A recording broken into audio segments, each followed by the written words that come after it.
David Pakman Show at davidpakman.com.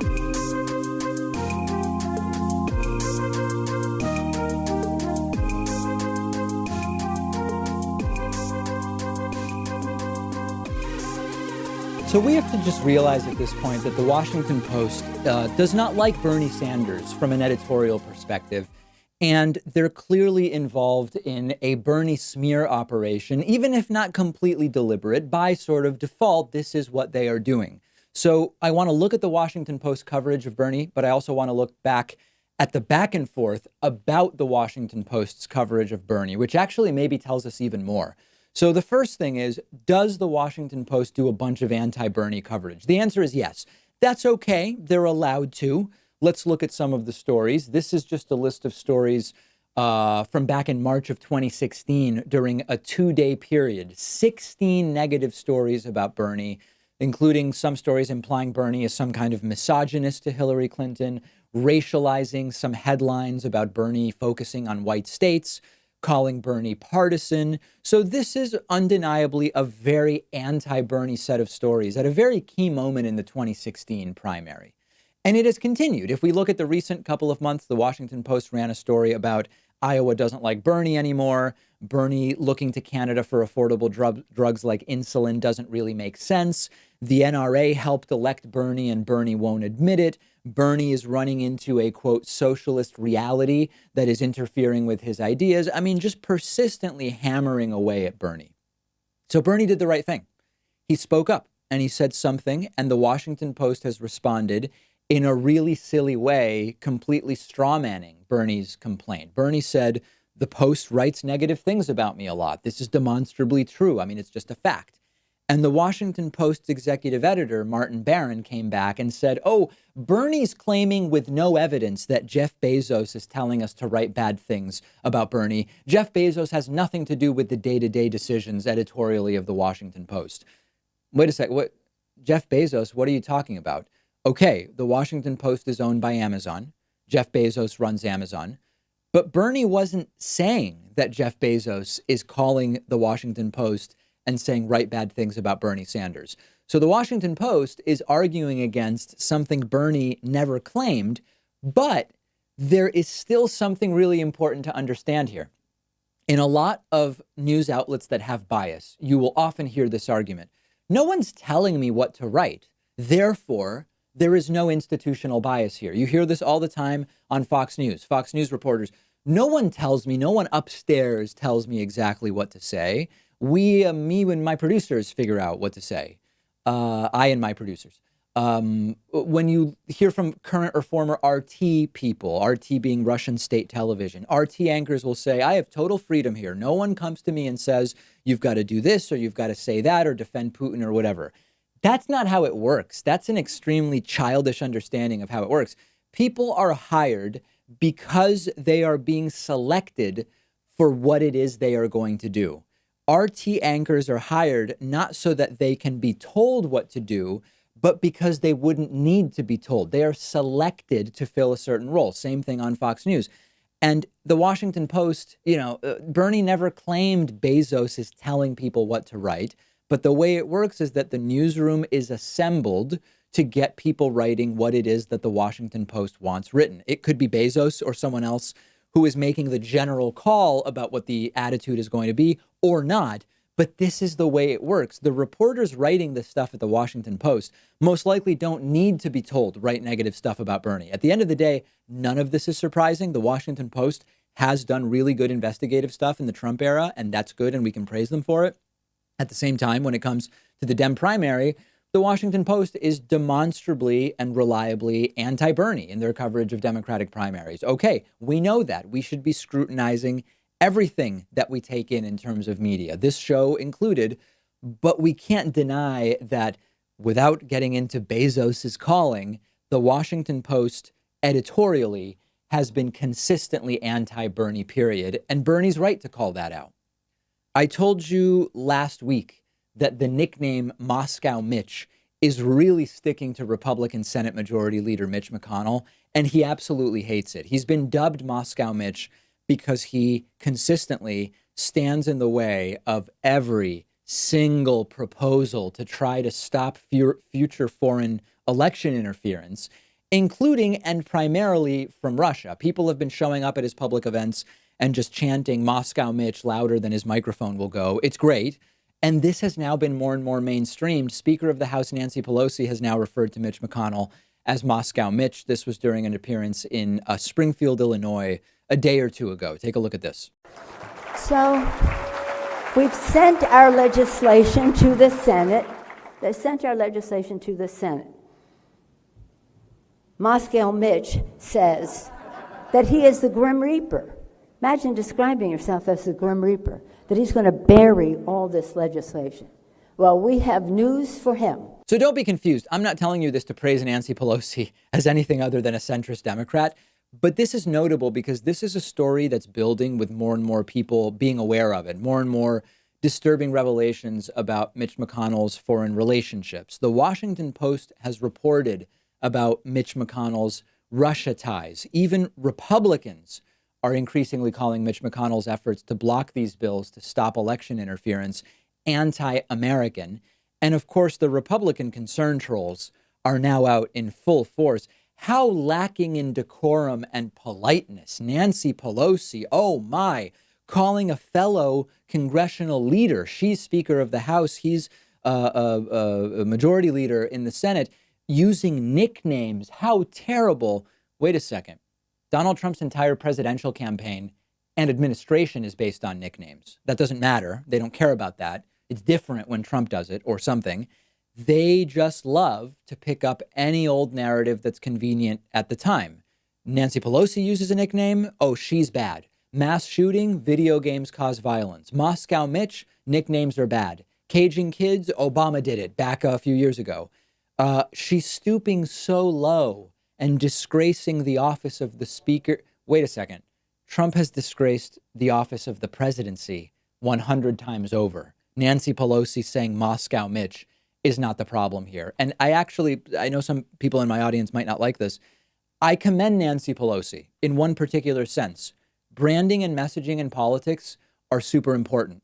They are effective ways to actually win. Crooked Hillary, Lion Ted, Sleepy Joe Biden. These things actually work. It wouldn't hurt Democrats to understand that this is the reality and to try to use it to our advantage. I'm not saying we use violence. I'm not saying we don't have to be right on policy. We do still have to be right on policy. We've got to have the right ideas. We still have to run good campaigns. We completely fail at the local level in many ways over the last 20 years, as I've talked about, as the left has done. But it would be okay for Democrats to use some of these more innocuous but effective strategies against Republicans, give them a taste of their own medicine. I've interviewed George Lakoff, who talks so much about framing and branding, and he has explained the left is at a structural disadvantage. The right has branded many of their ideas so simply that the left can't counter them as simply. I've given this example. There is a position on the right. Abortion is murder, therefore it should be illegal. The left doesn't take the opposite position, which is abortion is lovely and you should be able to kill anyone you want, even up until they're 12 years old, or whatever some cartoonish opposition would be, which really exposes how extreme the right-wing position is on abortion. The left says, okay, it'd be better to avoid the need for abortions. And we know how to do that, which is free access to contraceptives combined with comprehensive sex education, not same-sex education, sex education. We know that that reduces the need for abortions. But even when they are necessary, it's important that they be safe and accessible and affordable, because we know that one of the worst things that can happen is women choosing to get so-called back alley abortions. We've already sort of lost the thread because the right has abortion is murder and it should be illegal. So we could really benefit from just understanding branding. And I know I'm sort of off the rails from Nancy Pelosi calling Mitch McConnell Moscow Mitch, but I am not going to fault Nancy Pelosi for, if it's what she's doing, understanding the effect of branding and nicknames. And this isn't really stooping below where we're comfortable stooping. I don't want to do a lot of the stuff that the right does. But just understanding branding and framing, I think, is something that I've been desperately begging the left to understand. Maybe Moscow Mitch is a small part of that. We've got a great show for you today. We will then have a bonus show for our members after the show. Next week, the show will be sort of on vacation. We won't be here, but we're not going dark and we're not having guest hosts. We're actually going to debut 5 deep dive episodes, full show deep dives that we've been working on for a couple of months. They will be on a variety of different topics, and that is the plan for next week. So we will be on summer vacation, but there will be new stuff, a lot of which I think you will like. But before any of that, we've still got a great program for you today. The David Pakman Show at davidpakman.com.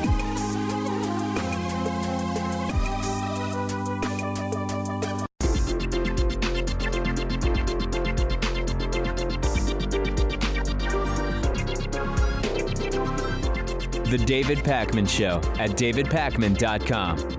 All right, today's new members of the day are Yu Lau and Alfonso Andrade. Thanks to both you and Alfonso for being David Pakman Show members of the day today. Also want to say thanks to David Hogger, who has been a member for almost 5 years, today's longtime sustaining member of the day. Membership, the #1 funding source for our show. If you value what we do, if you want to support it directly, the most direct way where we get the highest percentage of every dollar is through website memberships, where we pay only a 2.9% processing fee. You will find nothing lower than that on any other platforms through which you might contribute to shows that you like. And you can chop the price of your membership by 40% using the coupon code THISIS2020. Let's go to the phones at 617-830-4750, starting today with our caller from the 917 area code. Who's calling today from 917? Hey, David, is this me? That is you indeed. Who is this? I'm Milo. Milo, And, what's going on? So my question is about Medicare for All. So a really common right-wing and quite frankly, a talking point also from like a lot of centrist Democrats is that, Medicare for All really only works in countries with like smaller populations. Like when I bring up that it works in like Sweden or Norway or Finland or other Nordic countries, they say like, oh, well, those countries have like relatively smaller populations, but in a country like America with like 320 million plus people, it can't work. Yeah. So I'm just wondering, like, how do you rebut that point? Well, first of all, with 90% of the people who say that, you just say, why not? Why would more people make it not work? And usually, so that'll get rid of 90%. 90% won't have an answer. The other 10% will have some answer. And then typically, the best thing is not to rebut it with some concocted talking point, but just to tell the truth, which is the way that insurance works. The larger the risk pool, the more predictable the spending is going to be per person, and that actually having more people in the risk pool makes the system more financially viable, that you have way more people who are paying into the system, and that it will actually make healthcare spending significantly more predictable, and that there's simply no reason to say that it only works in smaller countries. I mean, it's mathematically untrue, and it's logically untrue. Right, yeah. And also, just like sort of one other quick question I had. One of, and I think Kyle Kalinske also brought up this point recently, which is that one sort of, I guess, solution to that worry, or another way we could sort of do it in America is you sort of federally mandate that each individual state implement it, like on the state level. Sure. So that population is no longer a worry. I love that. I've actually mentioned this before. This is a really good point. If you want to make a states' rights sort of positive version of Medicare for All, you actually have each state. You could argue that states, for geographical reasons, or because some states have these like cancer alley factories, have higher rates of certain conditions, you can actually say that different states may actually need slightly different financial characteristics, and that each state could implement their own single payer system, partially subsidized by the federal government through the sort of taxation that Bernie Sanders, for example, has proposed. That's a fantastic idea. Mm-hmm. Right. All right. Well, yeah, thanks for answering my question, David. All right. Appreciate the call. Thank you. Very, very important stuff. Great to hear from you. Let's go next to our caller from the 303 area code. Who's calling from 303 today? Can you hear me all right, David? Yeah, who's this? This is Patrick calling from Colorado. Hey, Patrick, what's going on? So I'm wondering if you saw the Sean Hannity de Blasio interview last week. No. Wow, how was it? Oh, horrifying. just horrifying. In what sense, though? Because Hannity was asking his weird questions and attack questions, or because de Blasio was horrible? Oh, yeah. Well, I mean, de Blasio did okay, I think. His position's not something I'm fully on board with. Sure. But just honestly, just the way that, like, Sean Hannity is definitely one of the worst when it comes to being unable to ask questions that are even grounded in reality. Yeah. But I have to say, though, I've mentioned this before, and I don't know if you've heard me say this or others. It's probably new to other people who are watching this or listening to this. Sean Hannity is absolutely deplorable and disgusting. He has a horrible history with his real estate investments of effectively being like a slumlord type dude. His politics are disgusting. His attack interviews are just vile. Personally, he is super nice. Every time I've seen him in person at different radio events, he's way nicer than a lot of the left-wing media people. There are left-wing media people that a lot of people in my audience probably really like in terms of their politics, who are disgustingly vile people who react to you saying hi as if you are just like a piece of dirty gum on the bottom of their shoe. Hannity is super nice, and he'll stick around and take pictures with whoever and talk to whoever. I have to give him credit for that, even though his politics are disgusting. oh yeah, and like not saying anything about the guy personally, Of course. but like it Just a really is curious just thing. like his inability to. Oh yeah, but Yeah. like the thing that Kyle Kalinske actually did cover it just the other day, but only a small segment. About taxes, and the thing is, like, even to this day, Sean Hannity says 70 cents out of every dollar when he's talking about the income tax. And it's just insane to me that you cannot get, like, the marginal tax rate. Like, Yeah, just with how a that lot works. of people, I would say they don't understand it. But with Hannity, I think you're suggesting he's deliberately misleading, and I think that's probably the case. Yeah, I have no doubt that he is. And, like, Yeah. even in my personal life, I've had some people on the right with explained how income tax works to these people on multiple occasions. Yeah. But something about just, like, I don't know if it's just their inability to comprehend nuance or something, but Inability and the people just, like, inconvenience of comprehending it. I think it's a combination of the two.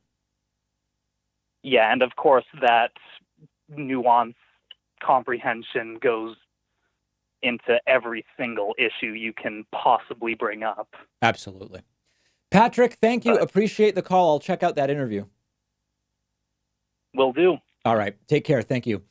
617-830-4750 is the number. Let's go next to our caller from the 919 area code. Who's calling today from 919? Is this me, David? That is you. Fantastic. Hey, David. My name's Joe. I am from Raleigh, North Carolina. Hey, Joe. And I actually had a quick question for you. I heard a rumor that I could not find out online. Were you ever a student of Professor Richard Wolff?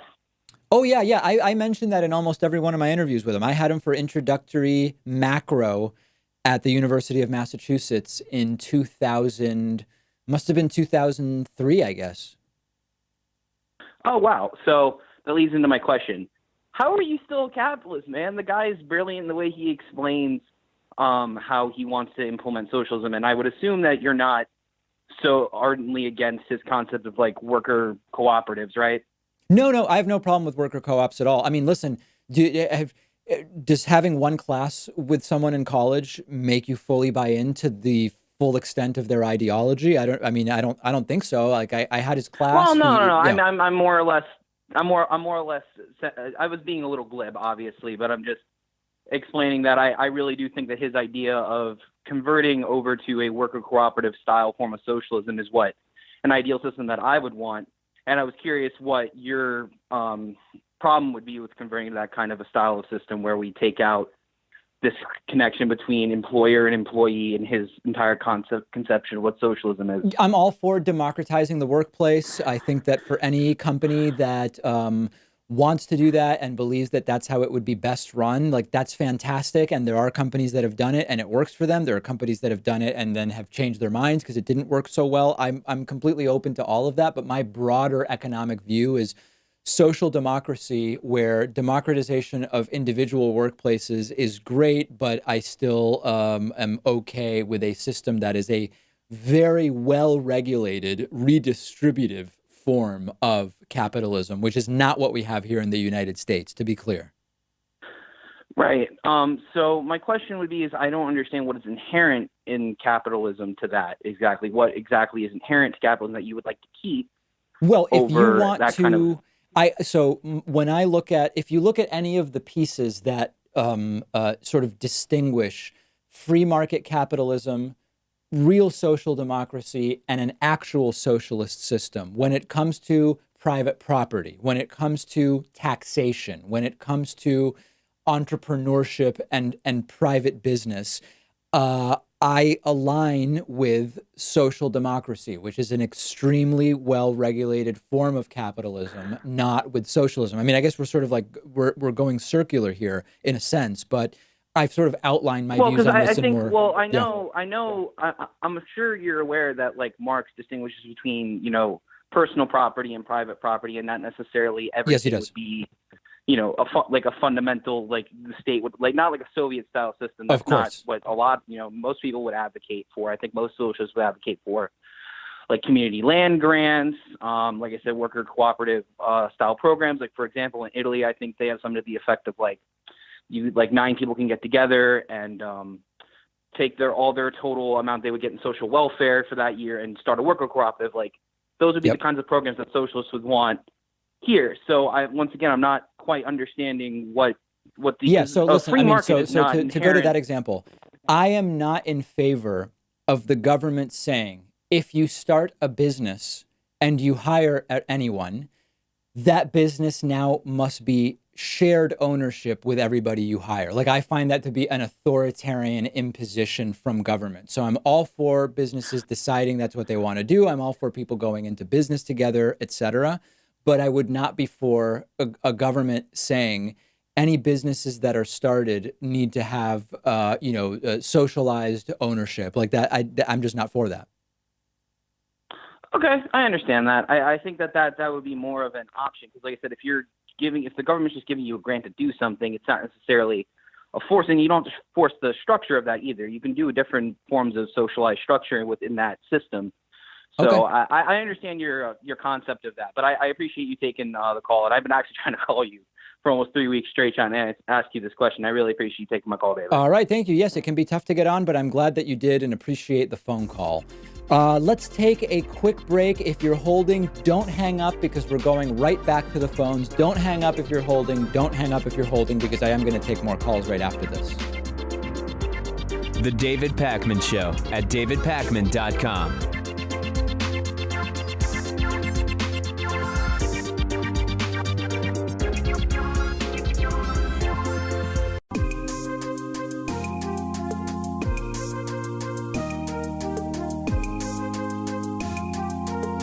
Welcome back to the David Pakman Show. Let's go back to the phones at 617-830-4750, where many people are hoping to get on. Let's go to our caller from the 860 area code. Caller from 860, maybe down in Connecticut. Is that possible? 860, maybe you have us muted, but I can't hear you. 860 going once. 860 going twice. No 860. All right, that's too bad. Let's try instead 347. Who's calling today from the 347 area code? Hello? Yes, that's you. Hey, David. Yeah. Big fan of your show. Thank you. I have a question. Democratic ticket do you think would be best? Which candidates, president and vice president, do you think would win best? Because I know there are a lot of mixes and matches that would beat Trump, but I know there are a lot that aren't. There are a lot that wouldn't. What is your opinion?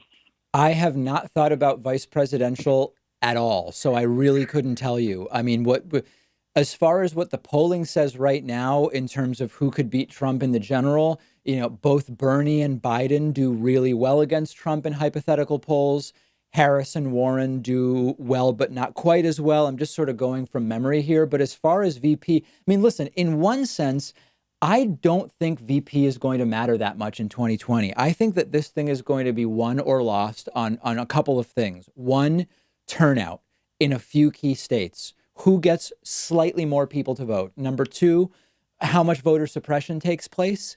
And number three, how well the eventual Democratic nominee is going to be able to fight back against Trump's personal attacks and his style during the debates. The VP candidate is ultimately only going to debate Mike Pence or whoever replaces Mike Pence on the ticket if he's replaced. That's not going to matter nearly as much as the other things that I mentioned. So I've not thought about VP at all. That's interesting. I believe that since there are a lot of popular Democratic candidates that could be popular in one area, but really, really unpopular in another area. I know that we have a lot of. I very much like Andrew Yang. Well, actually, no, he might not be the best example, but there are a lot of coastal elite Democratic candidates that I don't think could do well in the South. And there are a lot of candidates, say Biden, or actually say Warren, or say maybe even, I guess if we're not going to count the straight white candidates that won't really make the second round of debates, but I don't think people like Warren could really make people in the Midwest or even on the West Coast very. I generally think that you're right. You are correct that different candidates will appeal to different pieces of the electorate to different degrees. I actually think you're wrong about Warren. Warren does really well when she goes to the Midwest and talks to Trump voters and explains policy. I actually think that she will do better than people give her credit for, although I completely agree with what you're saying that the idea of Northeastern liberals in the Deep South, for example, there may be some lack of appeal there, but I actually think Warren does really well when she talks to red state voters. I might look into that. That's very interesting. Thank you for talking with me. I appreciate it. Yeah, thank you for the call. Great to hear from you. Let's go to our next caller from the 626 area code. Who's calling today from 626? Hello, David. This is Ramon. Hey, Ramon. Okay, so I have a question regarding Trump's support coming for the 2020 election. Okay. Now, I know that he has a strong base, and they are very committed to him. I would say drinking the orange-flavored Kool-Aid. Yes. But check this out, though. I saw an article very recently that with Trump, how he is with his lack of morality, etiquette, and how he's handling, recent events such as mass shootings, lack of gun control, and the tariff war with China.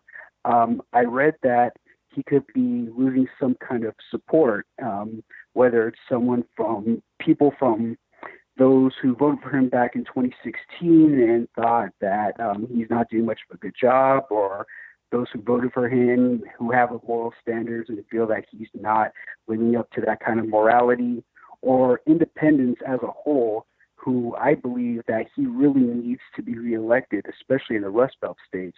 So I want to know if you have any kind of, if you've seen something like that, or what your take is about his support coming in for 2020. I mean, listen, so what you're saying something that's qualitative, which I appreciate, which is there are farmers who are realizing that Trump's tariffs are crushing them. We played a clip earlier this week of a mom and daughter who vote in Iowa and they're Republicans, but they can't vote for Trump because they think he's crazy on immigration. Like qualitatively, yeah, that there are people who are Republicans and voted Trump in 2016 who are not going to vote Trump in 2020. The thing is, it's like, so what? In the sense of that there's no strategy around that, right? If people are on the right and they've decided I can't vote for Trump again, then that's great. They're not voting for Trump. They're already sort of out of the equation. Then it's just a matter of what is it that the Democratic Party and eventual candidate can do to defeat Trump, and it's get people to vote, find people who already agree with you but might not be planning to vote and get them to vote. So I don't know what the numbers are of what you're talking about. There are Trumpists from 2016 who won't be voting Trump in 2020. There are probably some people who didn't even vote at all in 2016 who now love Trump and are going to vote. I just think that it's a non-factor in terms of strategy, because the strategy never was to convince Trump voters to change their minds. It's some of them will, some won't. We've got to get our base out, if that makes sense. Yeah, that leads me to my next question, just regarding former Representative Mark Sanford, who he had expressed interest in running for president against Trump in the GOP primary. Yeah. Now, I don't know if he's going to run as a GOP for the GOP ticket, or I don't know if he's going to run as a third party But if you could recall back in 1992 when Ross Perot, the late Ross Perot, now Yep. he ran as a third party, and it hurt George H.W. Bush during the re-election. Do you think that may have the same effect or a very similar effect if he did so? I don't know that Sanford specifically is the guy to have that effect, but yeah, I mean, mathematically, I would love a strong primary challenge to Trump, because it would just delay the amount of time. It would delay when he can really start focusing on running the general if he's running a primary. So I would love that. If someone runs third party and can actually get 2-3% of the vote, that would pull Republican votes.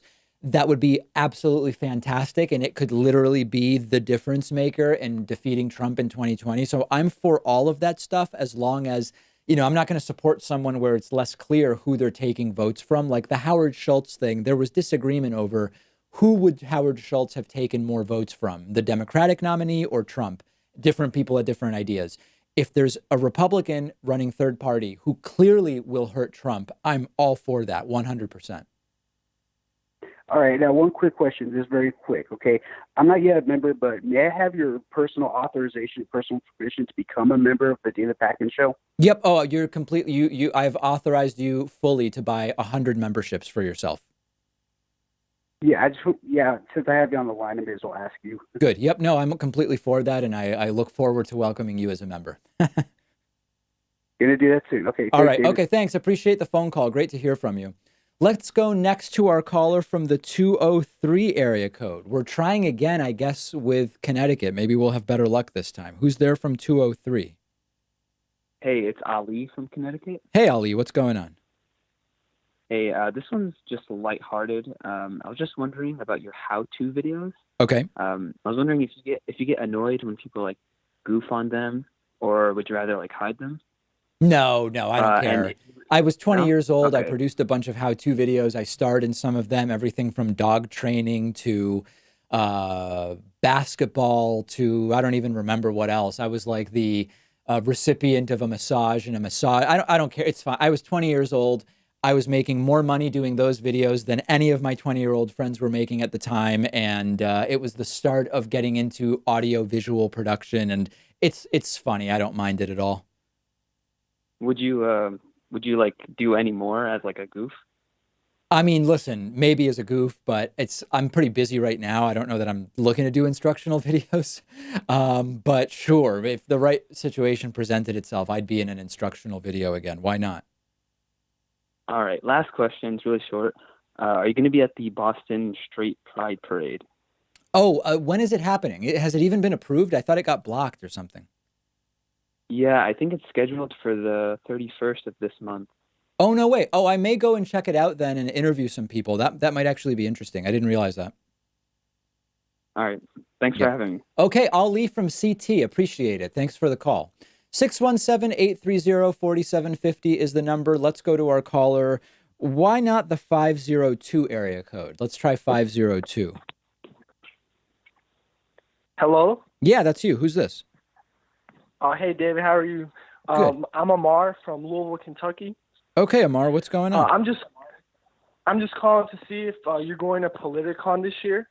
You know, I don't have anything to announce yet with regard to Politicon. My representative is in touch with them. My understanding is that it's a completely new staff at Politicon, so there's a lot of sort of starting from scratch, and I don't have an answer for you right now. There's a complicated scheduling thing where I'm at another conference up until the day before Politicon, and so to do it, I'd need to fly there, not from Boston, but from this other conference. So there's like some logistical things, and they've really got to get sorted out soon. Otherwise, it's going to get too late in the game. But are you going? Because it's in Nashville, so I'm guessing it's close to you in Kentucky. Yeah, I'm going. It's my first time going this year. Okay. I wanted to see you debate maybe like Ben Shapiro, because I watched the video of when the first time you talked to him and he kind of turned into a robot. Yeah. I thought that was hilarious. But Well, yeah. maybe it'll happen, although my sense is, listen, I don't even know that Ben Shapiro's going. Has Politicon announced anybody who's going yet? No. I've just been watching, Progressive Voice, and Yep. he's been covering Sam Cedar and Steven Crowder and all that. So I was wondering if you were going. Got it. Yeah, no, as soon as I have something to announce, I will. And if it's determined that I'm not going for whatever reason, I will also announce that. Right now, it's just a question mark. Okay, awesome. Thank you, David. All right, Amar from Kentucky, thank you for the call. Let's go next to our caller from the 312 area code. Who's calling today from 312? Oh, hello. Is this me? That's you, yeah. Who's this?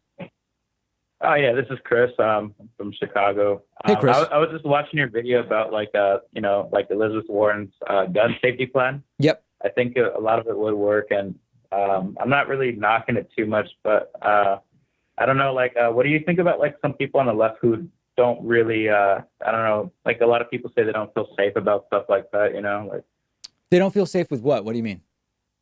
Well, there's some leftists that say, I think that, I don't know how to describe this. They say that, it would only affect a certain group of people. There's some things that I read on this, right? It was so they have background checks on all guns and online purchases, which, that's reasonable. And you have an 18 plus restriction on the sales, and you get rid of that boyfriend loophole. I'm just reading this because I took a screen cap of it.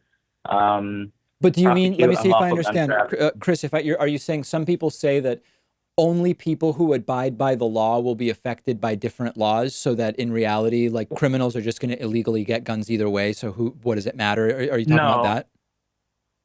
Oh, no. I'm just saying, you'll still, because, I do agree with a lot of them, right? Because, I'm from Illinois, and, it's illegal for people from Indiana or certain parts of Illinois to, make cells, in certain areas, right? Because, that's where, most of the guns come from. Yeah. I'm just not sure, how beneficial it would be to, or if it's, if a lot of people would even be on track with that. And I just wanted your thoughts on that. Oh, well, yeah. So, I mean, you are right about one thing, which is that this has been studied in a lot of different countries and within states. Just one change, for example, making background checks completely universal for all transactions, as an example. That alone is not going to have a significant impact. But the way that these things work is when you put together a package of changes, that's when you get a more significant impact. And it does decrease the availability of guns to be illegally transacted as well. That's often ignored. So I think you're right in that just one of these changes often feels like it wouldn't do that much, because it actually would not. But there's a lot of studies from many different countries, ranging from, Australia, all over the place, that tell us that when a package of gun safety laws is passed together, that does have a significant impact, and it reduces homicides. Definitely. And I'm I didn't say that to be I was disagreeing with you. I just wanted your thoughts about it. Oh, no, I got it. Yeah. Yeah. I think it'd be totally worth to give it a try, because Chicago's a fun place, But yeah, absolutely. The one thing that I found really interesting was that one thing that you were talking about with the stores that sell these firearms, right? Or not the firearms, what is it, the ammunition and the firearms? So they kind of cut it, they close it on their throats a little bit, when, they make these cells. And I think you could see a decrease, hopefully. Absolutely. Chris from Chicago, I appreciate the phone call. Thank you so much. And we will obviously continue covering the gun issue. Thank you. Take care. Yeah. That does it for calls today. Sorry to everybody I did not get to, but I did my best. We will take calls again, and thanks to everybody who called in. The David Pakman Show at davidpakman.com.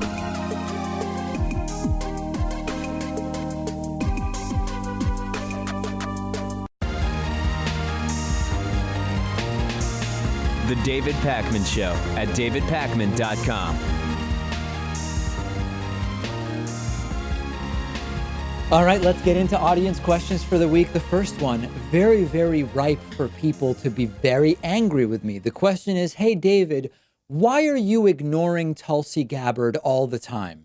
Which is just so funny because I talk about Tulsi Gabbard as much as I talk about any of the other one percenters. Except I'd say Andrew Yang, because Andrew Yang has been on our show 3 times. Tulsi's welcome anytime, and I'd be glad to interview her on the program. I talked about Marianne Williamson a little bit after the second debate because I thought she actually did notably well in that debate. But still, big picture, especially after finding out that she was offering New Age woo stuff to her campaign list, which is crazy. I mean, she's just another one of these one percenters that's going nowhere. The problem, I don't think, is that I am talking about Tulsi Gabbard not enough. She's basically getting the same attention from me as the other 0 to 1 percenters who are not going to last much longer. The problem is that there is a cult of personality around Tulsi that makes people see that when I don't talk about Amy Klobuchar or I don't talk about Kirsten Gillibrand, it doesn't warrant emails to me or complaints or any kind of investigation into what my biases are. But not talking about Tulsi, there definitely is something going on there. This is, again, what I was talking about a couple of weeks ago when I said I sort of self-censor on some issues because there's no upside. And in this case, it's not even that. There's no specific focus or lack of focus on Tulsi on this program. There are lots of people in my audience who see everything through Tulsi-colored glasses, I guess I would say, where when I do talk about Tulsi Gabbard, if it's anything short of completely glowing and everything is just so amazing that Tulsi does, I'm some kind of, anti-Tulsi shill or Democratic this or that, who even knows what the argument is. If I don't talk about Tulsi, the absence of discussions of Tulsi are what is the problem, even though I'm also barely talking about any of the other candidates that are polling 0 to 1 or 0 to 1.5. So this is an example of what I was talking about. No matter what I do, if I talk about her in anything but the most glowing terms, if I don't talk about her, no matter what, I'm clearly doing something wrong. Let me say it in completely clear terms. I have no particular favor or disfavor for Tulsi Gabbard compared to John Delaney or Hickenlooper or Marianne Williamson or whoever. I mean, okay, I find the New Age guru stuff weird with Marianne Williamson. I see Tulsi Gabbard as a candidate who, like all of the candidates, I can find things I agree with her on. There are things I disagree on, but I basically pay attention to her in proportion to what I believe is the appropriate amount of attention that should be paid. And given that she is polling 0 to 1.5%, given that she has not done particularly well in the debates, given that she's not come up with any particularly interesting policy, for example, the way that I think Andrew Yang has, that's all it is. I'm just talking about her in proportion to how important I think she is in this race. You can disagree with me about that. You can tell me, David, no, here's why Tulsi really is the person that even though she's polling 0 to 1 like all these other people, you should be talking about way more. Then we can have a conversation. But just saying, David, the fact that you are, quote, ignoring Tulsi Gabbard is the problem. This is laughable. This is the exact cult of personality stuff that I've been talking about when I talk about all of these issues, that if you don't say the right thing, there is a sliver of the left that will absolutely go crazy and attack you. Hey, David, is there a mass shooting deadly enough to get Republicans to support gun control? Unfortunately, the opposite might be true. We are sort of thinking about this as like, okay, when we see evidence of a problem, we try to solve that problem in the way that seems logical to us. So we see all of these countries with low gun ownership and strict gun safety laws have no mass shootings or almost no mass shootings. And then that makes us say, wow, we should look at doing some of that stuff in the US to solve the problem of mass shootings.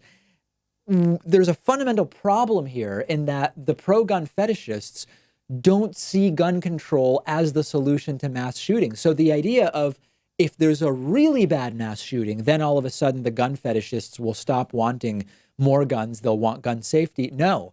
In fact, the opposite is likely to happen. The worse the mass shootings get, rather, the more guns that the pro-gun fetishists might want, because they see the guns as the solution to the mass shootings. Things like gun-free zones create soft targets for mass shooters. People not having their own weapons create an environment where a mass shooter won't be scared that everybody might be armed and someone might take him out before he is able to do damage or whatever else. So I actually reject the idea that the problem getting worse will lead to the pro-gun right changing their mind. After Sandy Hook, Obama had the presidency and he had the House, not the House and Senate.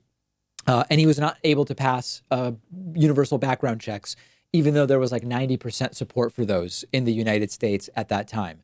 That includes a lot of right-wingers. And so this problem is far bigger. It's the culture. It's the gun lobbying organizations, which exist basically to sell guns. No organization that exists to increase the number of gun sales is ever going to advocate for any policy that might restrict the number of people that can get guns or the number of guns that can be sold.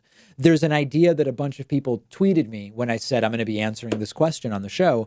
And they said it's urban versus rural. This is merely a question of in urban areas where police are closer, people are less likely to believe that they are going to need guns to protect themselves. Whereas rural, where police may be much further away, it is just a different situation. Yes and no, because remember, on the one hand, Bernie Sanders has said gun ownership in rural Vermont is different than gun ownership in America's cities. And that's true in many ways. But you don't get 90% agreement for universal 100% on every transaction background checks with only urban people in the United States. Rural people are also part. You're not going to get 90% with only people living in cities is the point.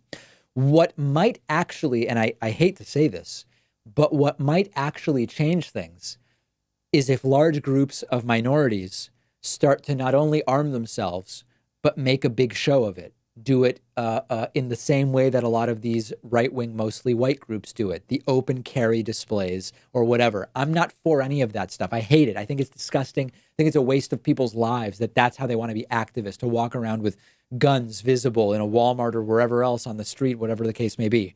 But I think that a lot of the sort of hardcore conservative white gun owners, if all of a sudden gun ownership becomes a thing of large groups of minority gun owners publicly displaying their firearms, some of them will defend it on principle, I know, but a lot of them aren't going to like it. And it's funny because a lot of people tweeted me, David, you know what'll change things?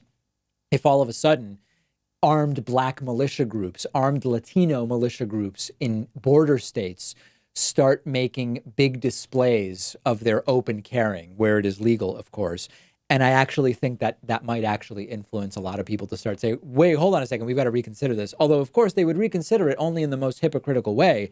They don't want those other people doing it. They would still want it for themselves, but it might actually shake things up enough that you might at least get some new conversations instead of the talking point conversations we're stuck in now. Mass shooting.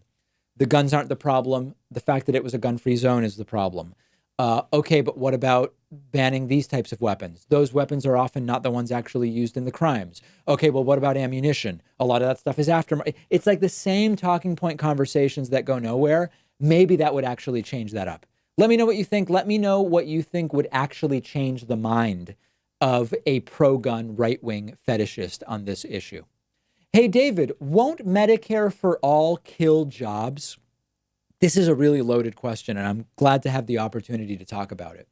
There's this imagery of killing jobs that is a very political imagery, to be quite honest with you, because the reality is that all the time, governments, federal government, state governments, departments of the government, whoever, all the time decisions are being made that have an economic impact and they have an employment impact. Sometimes we're talking about thousands. We're talking about 1,000 new jobs, but we lose 200, but there's some economic gain or some social gain from that change. So number one, we've got to get away from this imagery of, quote, killing jobs, because all the time as a country evolves, Decisions are made that create jobs and that eliminate jobs. They cause firings, they cause layoffs, they create new industries, etc. What we have to understand is that a lot of those jobs that exist in the medical field right now, which would be unnecessary and thus would disappear under a Medicare for all system, are not jobs that are actually providing for the greater good. What I mean by that is, if you consider medical health insurance fraud investigators, medical billing and coding experts on the insurance side, medical billing and coding experts on the hospital side. By the way, not all of them would go away under single payer. Under many single payer systems, they remain. All of this bureaucracy plus the profit that is implicit in the system, that doesn't lead to better health outcomes. It doesn't lead to lower costs. It's simply, yes, providing work to the people that are in those jobs. And it is work that is being paid for at the expense of people who are availing themselves of healthcare services. So would some of those things be eliminated if Medicare for all were to be passed? Yeah, some of them would. The economy would have to adjust. In history, this has happened many, many times. I give this example often, and I think it applies here. Think back to the development of the automobile. The automobile was a much more efficient means of transportation than horse and buggy carriages or whatever you call them. There were people who said this is going to eliminate the jobs of the drivers, I don't know what they were called, of the horse buggies. Would that be a reasonable reason not to allow cars to be developed or to prevent the development of automobiles? Of course not. Ultimately, those individuals no longer were in demand in that role of horse buggy drivers. They were reintegrated into the workplace in other ways. Some of them probably suffered long-term unemployment. That's true. But we need to stop falling for this idea that any policy that will result in any job loss is unacceptable. In fact, it's actually a very sort of center-right idea. I mean, there's this infamous video of Milton Friedman arguing with some college kid where the college kid says, shouldn't there have been consequences for some car company that had a car that was dangerous? And Milton Friedman said, okay, well, hold on. So there was a negative consequence from the car, from some kind of negligence. How much should that car company have paid to fix that problem? If the car costs 10 grand and it cost them 10 grand to fix their problem, should they have been forced to do it? What about, should they have paid $100,000 to fix a problem on a $10,000 car? At a certain point, you get to this realization that there are going to be negative consequences to doing the right thing. And whether you're on the Milton Friedman side of that or not, it doesn't actually matter. The point is, every single day, decisions are being made, policy is being affected, where some jobs are lost, there is some economic cost. It has to be accepted. In a country of 340 million people, anytime you make any kind of change, there will be people who gain and people who lose. Right now, the losers are people who can't afford to pay for care, people who get substandard care, people who are going bankrupt because of medical bills, and those who gain are the for-profit insurance companies, the elected officials that perpetuate the status quo in exchange for donations and whatever else. Yes, some jobs won't be necessary under Medicare for all. The net benefit is gigantic, and that or some system like it is still the right thing, even though there will be jobs that will no longer be necessary. And we just have to accept that and not fall for the right-wing talking point that it will kill jobs. And by the way, that is an on the defensive talking point. When the right goes to Medicare for all will kill jobs, they've often already conceded some of the benefits of just such a system in terms of access to care and in reducing cost. That's why they retreat to it. And it is a very, very weak counterpoint to some kind of nonprofit system, the likes of which many countries have already employed. Let me know what you think. We have a great bonus show for you today. Become a member or a patron to get instant access at www.joinpacman.com or at patreon.com/David Pakman Show.